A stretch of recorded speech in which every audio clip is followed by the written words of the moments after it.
While people are worried about whether Portland's housing market is crashing or about to explode, they're missing what's actually happening. I've lived here my entire life, and today I'm breaking down my 2026 Portland real estate prediction based on what the latest data is really telling us. I'll walk you through inventory, pricing, how long homes are sitting, and I'll show you the number one thing that matters more than any headline you'll see. And if you're thinking about buying or selling this year, you'll want to stick around because this is what you need to know before making a decision. All right, so if I could give you one simple piece of advice about the housing market here, it would be this. Forget all the market cooling off talk you're hearing everywhere. Instead, pay attention to things that matter way more than just price. First of all, it's the gap between how long buyers think they have to decide and how long they actually have. And that gap is creating opportunities most people are completely missing.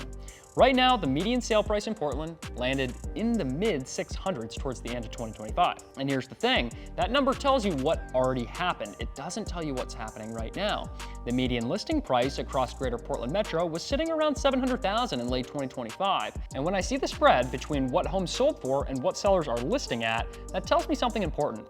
Sellers and buyers are not seeing the market the same way right now. Zillow data shows the average home value around mid 500,000, and it's actually slightly down from last year. And I see this every single day. There's a real disconnect depending on the price point and property type.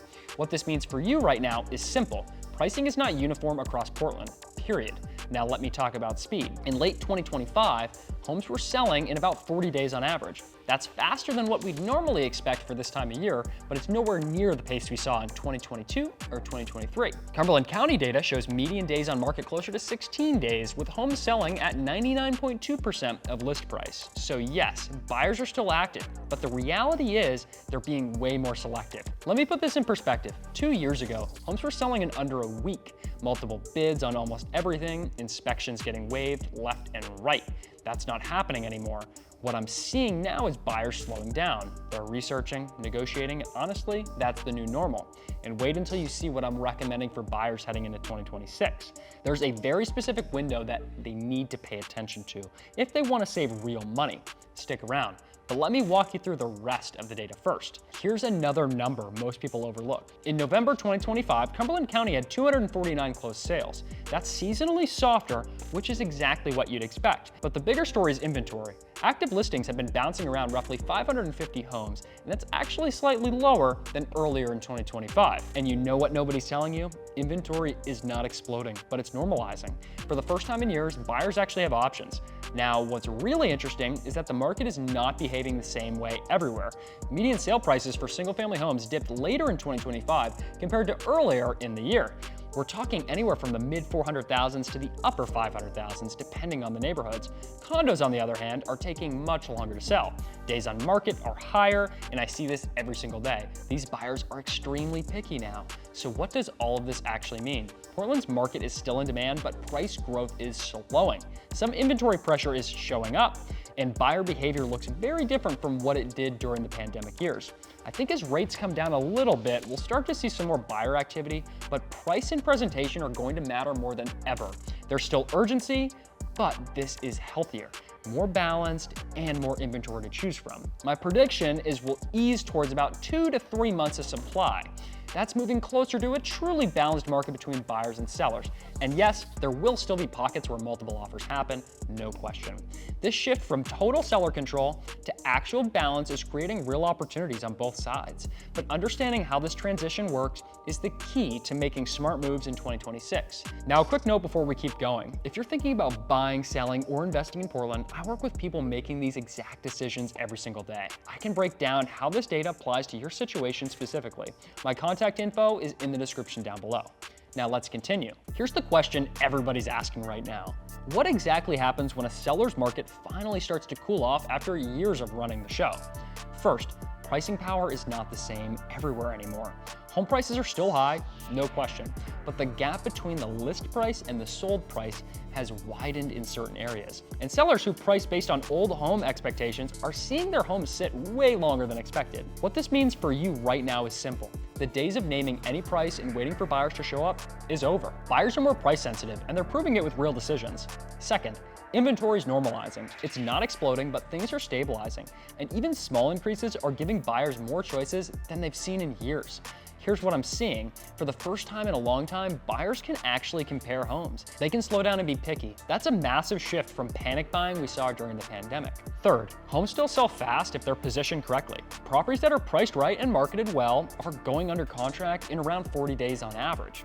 That tells me buyers are active, they're just way more selective. The reality is, good homes at the right price still move, but what counts as good and what counts as the right price have gotten way more demanding. And those buyer positioning strategies I'm breaking down later look nothing like what worked some years ago. Timing matters more than price right now, and I'll explain exactly why in a minute. Fourth, the differences between property types matter more than ever. Condos and older homes without updates are moving much more slowly than updated single-family homes. Condition and property type are still driving everything, and I see this every single day. A beautifully updated single-family home in the West End, still getting multiple offers. A dated condo that needs work sits for months. Fifth, buyers are getting some leverage back. With longer days on market compared to peak pandemic years and more inventory to choose from, buyers finally have some room to negotiate again. But this isn't a buyer's market yet. It is moving towards a balanced territory. It's not just a crazy seller's market anymore. We're moving more towards balance. And understanding this transition matters because balanced markets reward preparation, not panic. The strategies that worked in 2022 don't work anymore. So the real question is, what specific moves should sellers make right now to stay ahead of the shift? Want to know the real difference between a home that sells in 20 days versus one that sits for 90? It comes down to 5 very specific strategies. And you know what? Most sellers right now are ignoring at least 3 of them. First, you have to launch with realistic pricing. That means using very recent sales prices and current listing data as your guide. If the median sale price was in the high 600s and lower than the peak earlier in 2025, that's your starting point. What nobody's telling you is that overpricing in this market will absolutely kill your momentum. I'm watching homes sit for 60, 90, even 120 days because sellers are pricing based on what their neighbors sold for 6 months ago. You have to price for today's market, period. Next, condition and presentation matter more than ever. The homes selling the fastest are the ones with updated kitchens, updated baths, and clean, neutral lines that buyers actually want. Right now, buyers have choices. Your competition is every other option they have, including waiting. You also have to be flexible in terms. With more inventory and buyers getting some leverage back, flexibility on small repairs, closing timelines, and minor concessions can be the difference between a deal moving forward or falling apart. What this means for you is simple. The days of take it or leave it are gone. Buyers will leave it and move on to the next option. Or wait. You also need to pay attention to where your home actually sits in the market.